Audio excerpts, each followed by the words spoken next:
Why do aliens from space abduct people? What experiments do they conduct on humanity? Perhaps they are searching for a powerful energy within us, humans, to sustain their existence. How do humanoids extract energy from a person, and is it possible to protect oneself from this? There are two main viewpoints on this issue. The first claims that aliens are helping humanity, while the second believes that they want to destroy us. However, this approach does not satisfy many researchers. The question that needs to be asked is why extraterrestrials are interested in us at all. To avoid falsifications, one ufologist decided to start from scratch and traveled to Volgograd. He knew of a strange case that had occurred with a girl named Larissa. Several hours of her life had vanished from her memory, and she could not recall where she had spent that time. She regained consciousness on an empty road near the Volgograd pipe plant as it was beginning to get dark. Larissa, having 15 years of driving experience, was behind the wheel while her father sat beside her. Suddenly, they saw a strange mass of fog glowing orange ahead. Larissa recalls, "We were driving in the car, and suddenly something incomprehensible, some yellow fog above the car, a white triangle. We got into this fog, and the car seemed to not be moving but was flying. In the next second, she realized that the car was stopped, the engine was not running, and they were no longer on the road. Around them was a completely unfamiliar place with strange garages and houses. Her father looked at Larissa in amazement, and she, waking up in the car, could not remember what had happened. Her father also remembered nothing. Larissa looked at the clock. They had passed by the plant around 9, and now it was midnight. 3 hours had simply vanished from their lives. Several months passed, but her memory did not return. Larissa consulted doctors, but medicine could not help her, and she fell into depression. With great difficulty, the ufologist persuaded her to meet with other specialists. The term ufology appeared in the English language in 1959 and comes from the abbreviation UFOG, Unidentified Flying Object, which has a Russian equivalent UFO, Neopoznany Letaющий Objekt. The ufologist arranged a meeting for Larissa with Gennady Imbelimov, one of the most well-known Russian ufologists. At the meeting, Larissa shared that every night she has the same nightmare. She is driving a car and sees vague shadows in the back seat. She is very scared. Gennady Imbelimov, a recognized researcher and author of many books on ufology, made a clear conclusion. I see that there is a ufological situation behind this. Gennady Belanov, the head of the Volga Group for the study of anomalous phenomena, also noted that temporary abduction is one of the interesting phenomena that humanity faces. Ufologists define temporary abduction as a situation in which a person is forcibly taken onto alien ships and then returned back. All who can recall the moment of abduction assert that the aliens do not use physical force.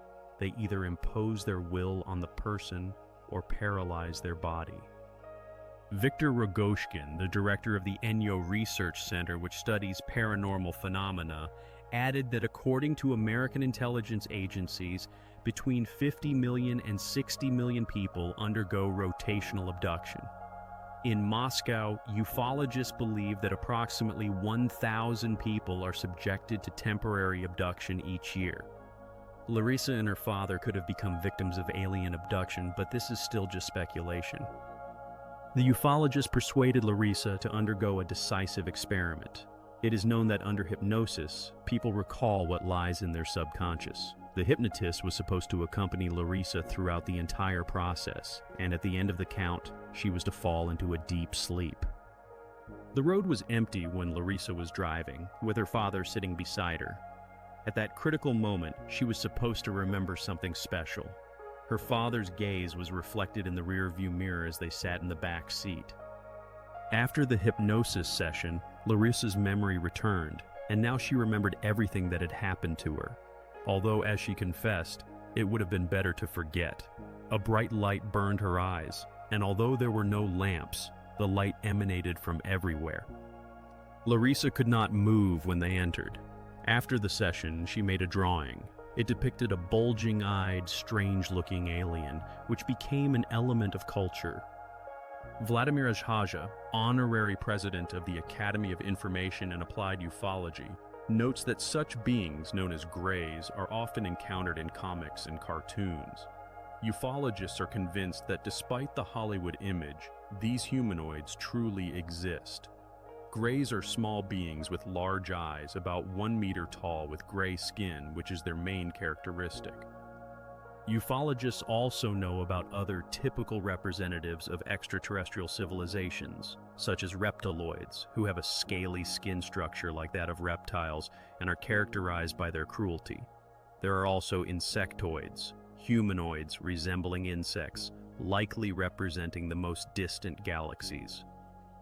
The Nordic type of humanoids, on the contrary, is very similar to humans, light-haired, with beautiful facial features, and according to eyewitness accounts, they are the most humane and peace-loving of all extraterrestrial races. The gray type is encountered by humans most frequently, and it is representatives of this type who are inclined to abduct people. Larissa saw exactly these beings. She was lying on her back when an alien approached her, holding a human child in its arms.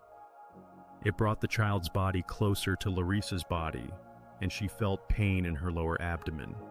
At the moment of the abduction, Larissa was in her 5th week of pregnancy, as the ultrasound showed.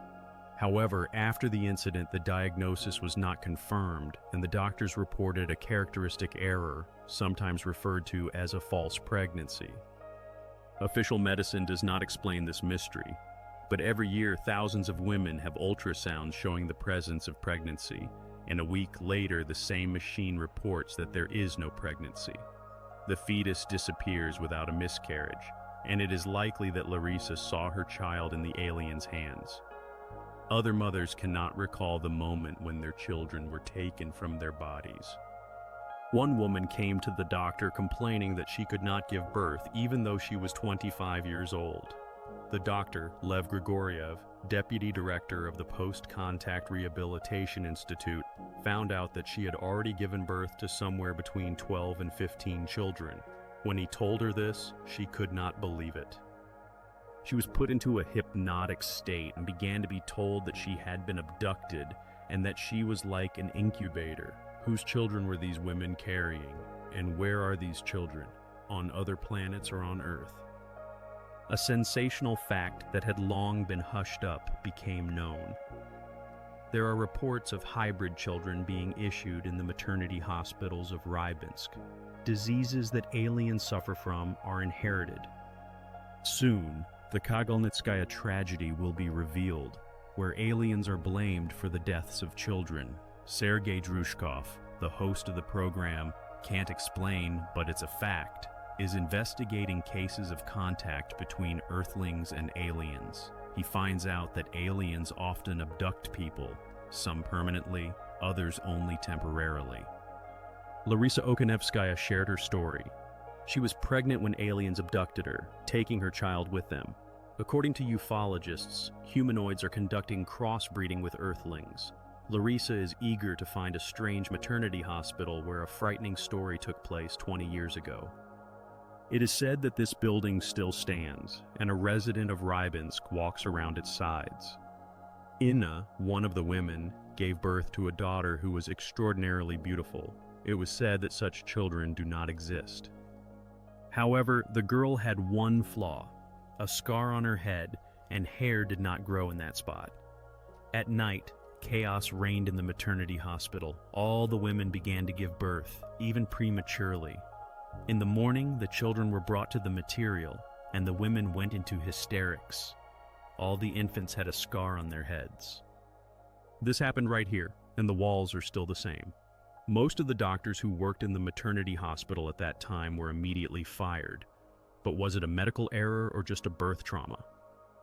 Or were the women given children that were not theirs?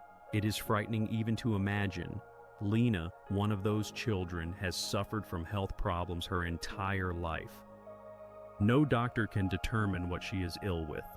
Apparently, earthly medicine does not know the diseases that cause Lena to have fainting spells and unbearable pain. She also has strange dreams. She recounts, "I saw myself on an alien spaceship. These objects were large, silver, and inside was a bright space. Now Ina is trying to locate those infants who were born at the same time as Lena and have the same scar on their heads. But life has scattered everyone across the country, and she would like to ask a single question. Maybe someone among them remembers where they came from into our earthly world. It is estimated that such people may constitute 10% of the entire population, and 10% of them are marked." Sometimes we do not pay attention to children's babble when children begin to draw something strange. The world is seeing more and more of such children, many of whom exhibit supernatural abilities and almost all know who they are. The story that Druzhkov learned shocked him. It took place in 1996 in the Rostov region. Colleagues from the Enio Center, who study paranormal phenomena, provided him with unique video recordings, revealing facts that change the perspective on this tragedy. Natasha has always been interested in the stars, but lately, they have become her main topic of conversation. The stars attracted and frightened her. She became somewhat quiet, constantly reading and writing. Natasha predicted events. She could say from whom a letter would come, who would soon fall ill, and with whom a quarrel would occur. All her premonitions came true. On Wednesday, the day before Thursday, she told her mother that she would not go to school, but would go to Rostov.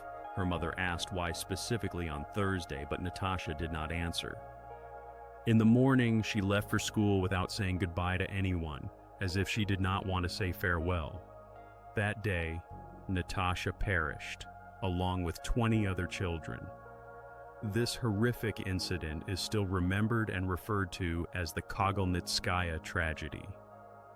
All the newspapers wrote about it, mourning was declared in Russia, but to this day, no one can explain what happened at the 23rd kilometer of the Rostov Railway. On the 26th of September 1996, a bus transporting children from the Kogolnitsky district to the Kirovskaya Stanitsa collided with a terrible tragedy. The bus driver, whom the kids affectionately called Uncle Poston, was loved for his kindness and care. He had driven them along this road for years, and each of them could remember how often they rode to school on that bus. On that day, when the bus reached the railway crossing, it suddenly stopped at 7:45. The hands of the clock froze forever when an unscheduled train was speeding towards the station with the ominous name of Zlodeyskaya. The children sitting in the bus saw the approaching train. Some screamed, while others, overcome with horror, watched in silence. They all understood that something terrible was about to happen. Among the eyewitnesses, there was information that the bus driver was also sitting in a stupor. Despite Konstantin Sedelnikov admitting his guilt and receiving 6 years in prison, he was never able to explain what happened at that moment. The maneuvering diesel locomotive literally sliced the bus in half. As a result of the tragedy, 18 children died on the spot and 3 more passed away in the hospital. The last entry in this diary of one of the victims, Natasha, read, "I am only scared for Mom." However, fear had been hovering over the Kogolnitskaya Stanitsa long before this tragedy. Local residents reported strange phenomena. A sphere was flying, such a big sphere. And it flew by so quickly, I didn't understand anything, recalls one of the witnesses. UFOs had been attacking this area for many years, especially in the year when Natasha and the other deceased children were born. The day before the tragedy, many parents had prophetic dreams. One of them, recounting his dream, noted, "My son was riding with me in the car, sitting right next to me. I felt that he was a deceased person." According to one version, it was the children who sent these dreams to their parents, trying to warn or say goodbye. Although it would be too cruel to assert that the children from the village of Kogolnitskaya did not die but simply went home to another planet or were abducted, there are grounds to believe that aliens are interested in human tragedies. UFOs have almost always appeared at sites of mass tragedies and during bloody wars. They were seen over the Kursk Bulge and Kulikovo Field during battles. We have determined that their arrivals are very much connected to our global situations that prevail in the world, claims Vladimir Melnikov, a member of the Russian Academy of Cosmonautics, named after Tsiolkovsky and president of the Academy of Information Science and Applied Ufology. In the early 1990s and late 1980s, the terrorist situation intensified, and it was precisely from the beginning of the 1990s that another surge of UFO sightings began across the planet, which continues to this day. The interest of aliens in human tragedies is also confirmed by other facts.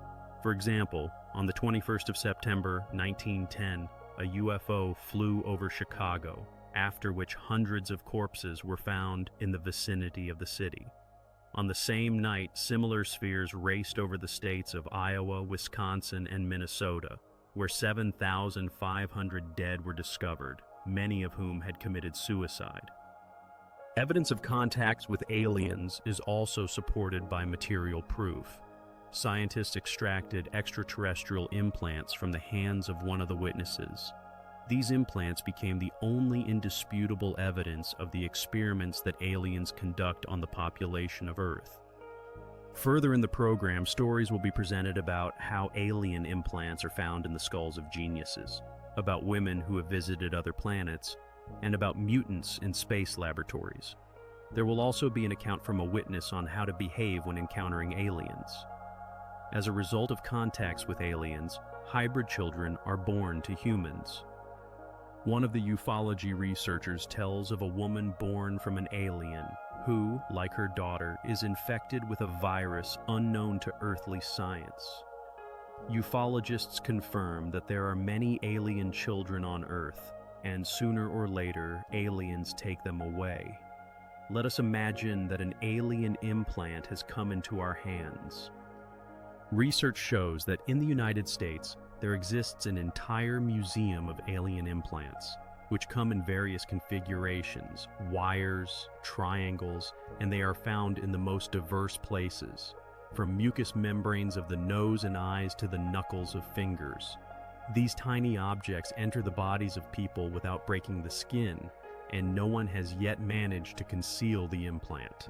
Various studies confirm that these are microscopic computers, but their purpose remains unknown. There is a suggestion that these chips can activate at a critical moment, transforming those implanted into something else that performs tasks necessary for those who control the system. The most astonishing discovery was made by the Frenchman Antoine Lefebvre, who extracted an implant from the skull of Napoleon. The miniature transmitter sent electrical impulses to the brain and heart, which sharply increased the brain's ability to solve complex intellectual tasks. This discovery led to the assumption that the geniuses of humanity could have arisen due to extraterrestrial intervention. Among the well-known figures associated with ufology was Marina Popovich, a first-class test pilot and colonel in the Air Force, who became the author of the book UFOs on Planet Earth. She, like Tsiolkovsky, was convinced that aliens do not merely suggest but aggressively impose communication. Marina and her daughter Oksana participated in an expedition that ascended into the mountains in search of traces of UFOs.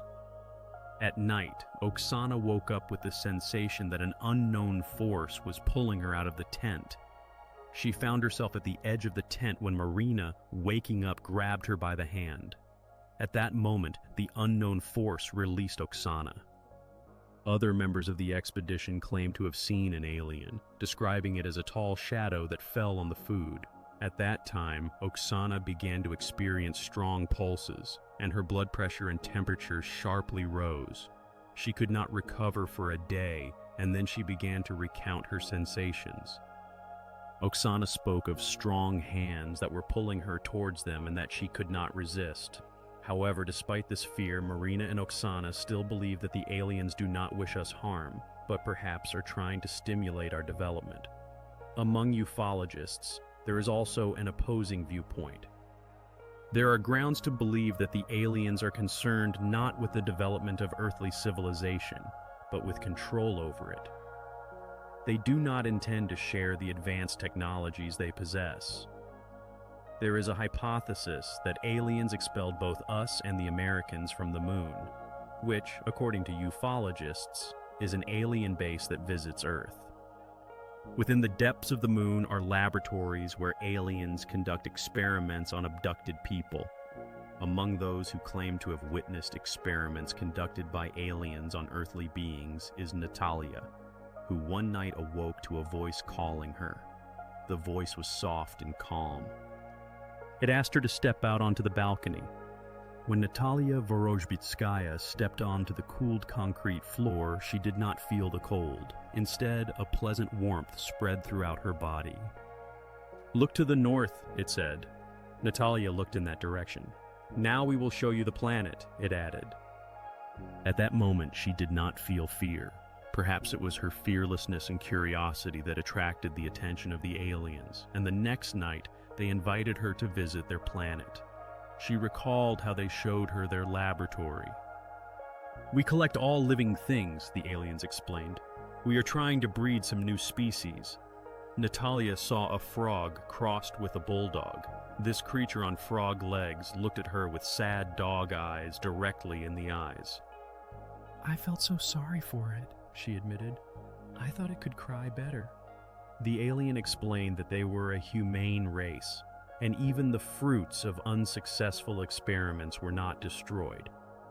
Then Natalia asked, "But where are the fruits of successful experiments?" To which the aliens replied that it was what they had produced, and it was not worth showing. Vorozhbitskaya immediately understood that they were talking about humans. The humanoids also crossbreed humans, just like all other animals. A woman was attempted to be crossed with a lizard-like being, the testimonies recorded by Fologin stated. "They do this without our consent, without our permission. This is an outrage. This is violence. However, what can we present in response? Perhaps only a certificate from a psychiatric hospital and wave it in front of the aliens, asserting right to their faces, 'You do not exist?' Some kind of experiment is taking place, perhaps not for the better, and we do not even know how to protect ourselves. Science in this regard sometimes plays a negative role. This is pure schizophrenia. This is a phobia in someone," skeptics assert. Ufologists have developed a series of recommendations on how to behave during forced contact and not to become a victim of abduction. If you see an opportunity to hide, try to do so. If you have already made contact, it is better not to look into the eyes of the humanoids or at the object itself, but there is one catch. The urge to communicate with aliens is driven not only by fear, but also by a stronger feeling. The program further discusses what sex with aliens looks like and what dangers it may pose to health. Humanoids want to turn us into sexual maniacs. Will earthly civilization be able to resist alien aggression? The host of the program, Don't Explain Manufak, met with people who have come into contact with aliens. He spoke with Natalia Vorozhbitskaya, who visited an alien laboratory and saw mutants there. Aliens are conducting genetic experiments on humans as well. One meeting explained a lot. His interlocutor was named Rima. Although she herself refused to speak on camera, her story is widely known in the world of ufology. Rima has been in contact with an alien for many years. In the early morning, she felt the familiar numbness. As always, barely audible footsteps approached, and the bed sank under the weight. He has come. Sometimes she woke up from the chill running across her skin. He lay down next to me and reassured me, saying, "Don't worry." She would not see him again. She had only seen his hand once. A male hand gently stopped her when she tried to turn and look at him. It was a human hand, but perhaps too human, like in a picture. And only once in her life did Rima see the eyes of the one with whom she has been making love for 17 years. She turned and saw a translucent cloud in which she could only make out the eyes. "Rima," One of those who claims to have a connection with an alien describes his eyes as incredibly beautiful. After intimate encounters with him, she can spend entire days in bed, lacking the strength to get up. Despite the fact that doctors claim that sex is good for health, Rima, who meets with the alien almost daily, suffers from constant illnesses. Her friend Rita notes, "He takes your energy away, that's why you're sick, you understand?" Nevertheless, Rima's romance with the alien remains unbreakable. She lives only for this love and, as it turns out, she is not the only one who has fallen into such dependency. According to American ufologists, around 17,000 people in the United States have intimate relationships with aliens. In Russia, the number of such women is also steadily growing. When contact occurs between a man and a woman, there is an exchange of energies. The man receives the woman's cold energy, while the woman receives hot energy. This is not only pleasurable, but also beneficial for the body. Research by ufologists has shown that most women with alien lovers already suffer from cancer, and men who have come into contact with alien women are also prone to illnesses. Fedor Kuzmich, who has been dating an alien woman for the past 2 years, looks significantly older than his 51 years. He is absolutely content with his fate, perhaps unaware that his happiness is tied to something unusual. It seems strange that highly developed humanoids choose to connect with beings that can be considered primitive.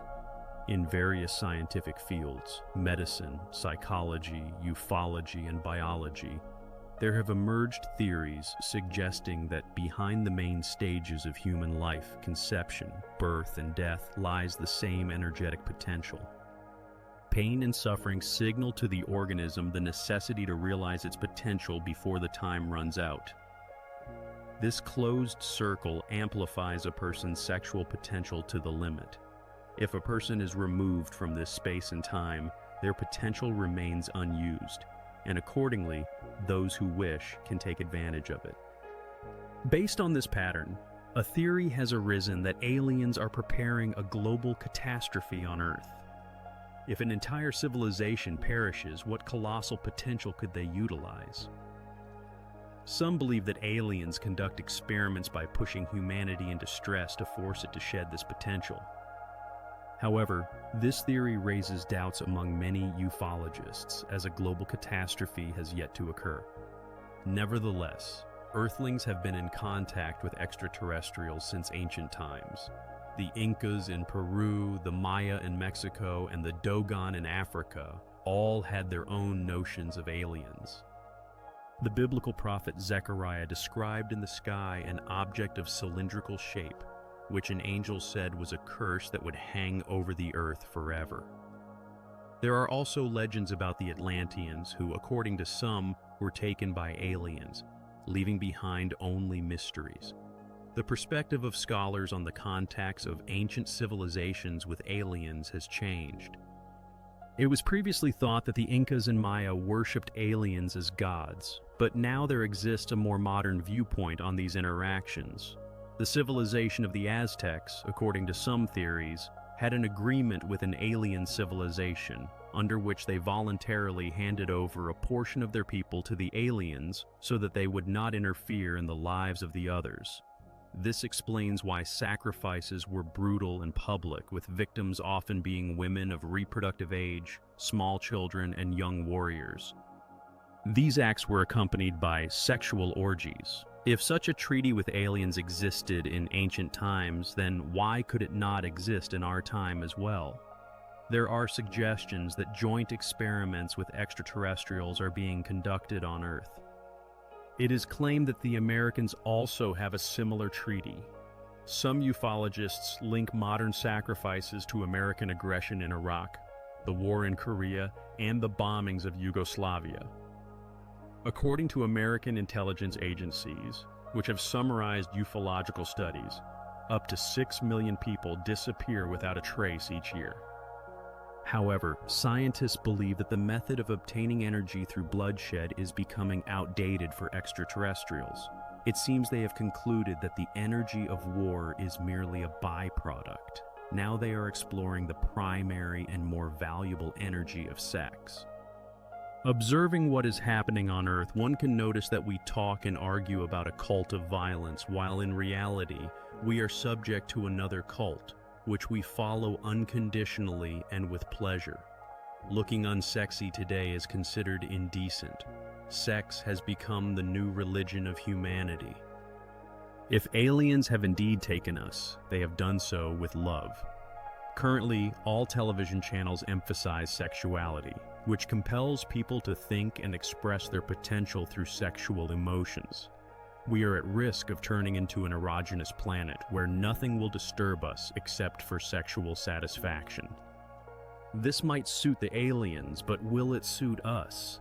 There is an opinion that extraterrestrials also take our pain into account. Abduction may not concern everyone. If a person finds themselves in such a situation, they should maintain their human essence and declare the inviolability of their will, mind, and potential. It is necessary to demand, "My will and mind are inviolable. Leave me alone. Return my potential. Go back to your space and time." The willpower of the aliens opposes our free will. For now, strangely enough, we are winning. At least, humanity remains whole.